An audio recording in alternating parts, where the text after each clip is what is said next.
Bueno, señoras y señores, continuamos aquí en el Meridiano BTV, llevando todo el contenido que sea de su agrado. Y en esta ocasión, pues tengo el privilegio de recibirla. Es la doctora Francis Bae, quien es médico psiquiatra especialista en adicciones. El aplauso bien merecido para ella, por favor. Doctora, bienvenida. Muchísimas gracias por estar con nosotros como siempre en este pues momento de la historia del mundo donde lo que más necesitamos es orientación psicológica y psiquiátrica. Vamos a estar hablando de un tema que ha conmocionado a la República Dominicana y es el caso de la menor de 13 años con parálisis cerebral que al parecer fue violada y ahora mismo se encuentra en la UCI producto de una cesárea inducida, un caso que no se sabe muy bien, no se saben muy bien muchos detalles, pero el hecho es que hay una menor con discapacidad, con un embarazo que se le tuvo que interrumpir por cuestiones de salud y que está en estos momentos pues en riesgo de vida o muerte. Cuéntenos usted como psiquiatra, qué ha leído y qué conocimiento tiene del caso. Mira, tú sabes que los psiquiatras somos médicos antes de ser psiquiatra. Nosotros tenemos que hacer medicina general y un año de internista. Y precisamente uno sabe que las personas que tienen discapacidad por lo que es parálisis cerebral, su cuerpo fisiológicamente va a seguir desarrollándose, aunque motoramente no. Motora significa que no va a poder ejercer sus movimientos o sus necesidades entre sus brazos, sus piernas, su boca, su esfínteres, tanto vertical como anal, ejemplo, sus necesidades de ir al baño, no va a tener un control porque tiene un problema, un daño en lo que es específicamente el cerebro. Pero eso no significa que esa persona no tenga neurotransmisores, bueno, que esa persona no maneje emociones, que esa persona no maneje sentimientos y esa persona es una discapacitada motoramente, pero no probablemente mentalmente ni emocionalmente, como también ocurre en psiquiatría. Hay muchas personas que motoramente tú la ves completo, su cuerpo completo, todo perfecto, pero en lo que es conductual y pensamiento, están fundidos. Entonces, en este caso hay que ver, porque si esa niña lo que tiene es una parálisis cerebral, esa niña tiene sentimientos, esa niña tiene emociones, esa niña no se sabe qué tanto en su abuso sexual que tuvieron con ella fue maltratada, tanto de una forma física como de una forma psicológica, porque son manipuladas, son amenazadas, no, tú no puedes hablar. Y precisamente yo soy siempre la que digo que el abusador, el violador, no es el que vive a 20 kilómetros de la casa que no conoce a esa niña. Es una persona que está a su alrededor, que puede ser desde un familiar muy cercano hasta un vecino. Y muchas veces este tipo de pacientes son muy vulnerables, este tipo de personas con estas condiciones. Yo misma en mi consultorio, cuando me llega una niña o un niño con una condición especial, yo siempre le digo a la madre, no confíen en su padre, cuídalo. ¿Por qué? Porque son muy vulnerables a ser abusados, a ser violados. Y lamentándolo mucho, ellos sufren. A veces uno dice, bueno, puede ser que Dios permitiera que esto le pasara, porque cuando su papá y su mamá no existan, ella va a tener ese hijo que va a crecer y la va a cuidar. Porque no necesariamente porque una persona tenga una parálisis cerebral va a morir en 2 o 3 años. Hay personas que duran años. Doctora, pero hablando psicológicamente de todas las psicologías que están envueltas en el caso. Por supuesto, la principal víctima es la niña, pero se dice que el supuesto violador fue el padrastro, se dice que la mamá ocultó el caso y entonces ahora hay un bebé, un menor, que va a crecer tanto como con una madre que si tiene ya un daño físico por su discapacidad motora, y va a crecer con unos abuelos que también tienen daño psicológico, uno por cometer el hecho, la otra por ocultarlo.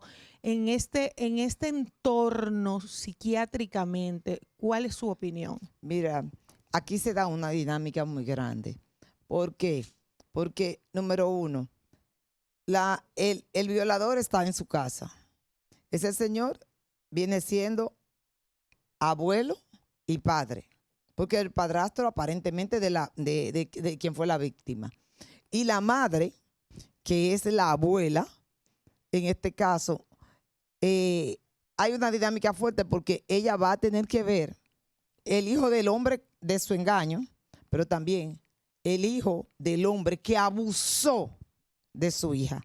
Si es que en este caso a ella le duele o le moleste, porque pasa y pasa en muchas familias. En más del 70% de los casos de las violaciones que son hechas por un mismo familiar son encubiertas por la misma familia. Recuérdense que no hace mucho tiempo atrás nosotros vimos la desgracia que pasó con la madre y la niña que se tiraron. ¿Y por qué? Porque la aparente violadora era una tía y la madre entonces le cogió con la otra hija porque tú la acusaste. Entonces, en este caso, vemos a una abuela que en vez de defender a su hija, que es una persona discapacitada, minusválida, ella lo que hizo fue cubrir la situación.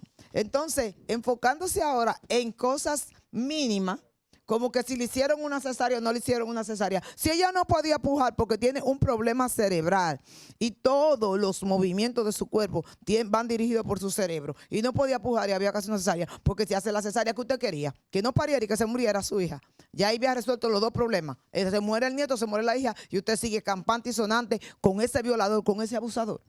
¿Entiende? Entonces, son cosas que, aunque yo como profesional tengo que manejarme, pero yo soy humana. Yo soy humana y eso molesta, eso da impotencia.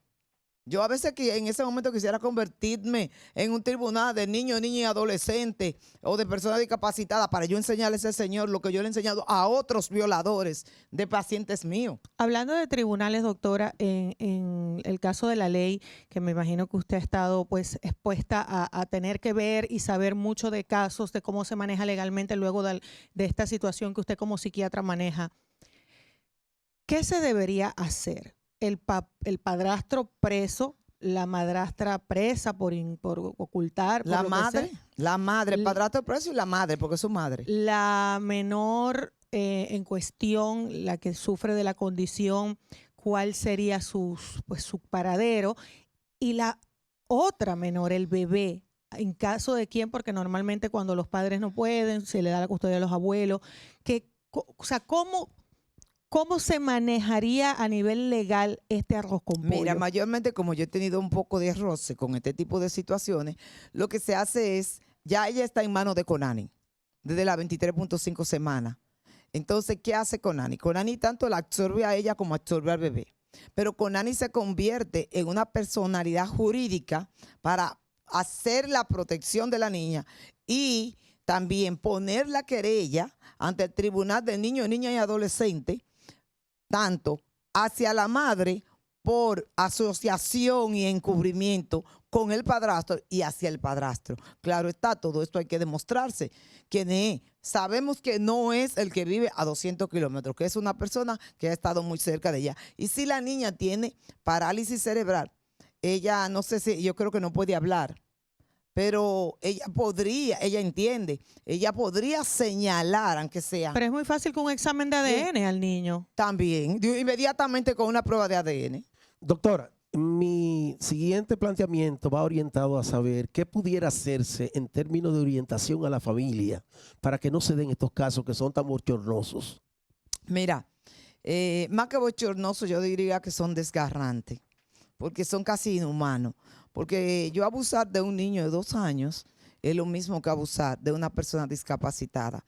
Y le falta mucha conciencia a ese padrastro y a esas personas y a la misma madre, mucho amor de madre para saber que pesa más el amor de madre que el de mujer para ella haber encubierto tal cual cosa. Pero la familia debe de saber que a los niños no se le debe tener confianza a nadie, mucho más si son niños que tienen cualquier tipo de discapacidad, porque son más vulnerables a ser abusados, más a ser abusados en la escuela por su compañerito, son más vulnerables a ser abusados por sus vecinos, por sus primos, por sus mismos hermanos que viven en la casa y por por todo el que está a su alrededor. Por lo tanto, sus hijos especiales, déjelo solamente con una persona que usted esté lo suficientemente seguro de que lo va a amar y lo va a cuidar como si fuera usted mismo. De lo contrario, no lo suelte, no lo deje porque son vulnerables a padecer esto y muchísimo trauma más. Doctora, para todo ese público que nos está escuchando, que necesita algún tipo de orientación psiquiátrica, psicológica, familiar o que conoce de algún caso y quisiera su orientación, ¿dónde la pueden encontrar? Bueno, me pueden encontrar en mis redes sociales, en DRA, Francis Báez, RD, y en los teléfonos 829-222-8255. Doctora, muchísimas gracias por honrarnos con su presencia por aquí en el Meridiano BTV. Señores, vamos a una pausa. No se mueva de su Meridiano BTV.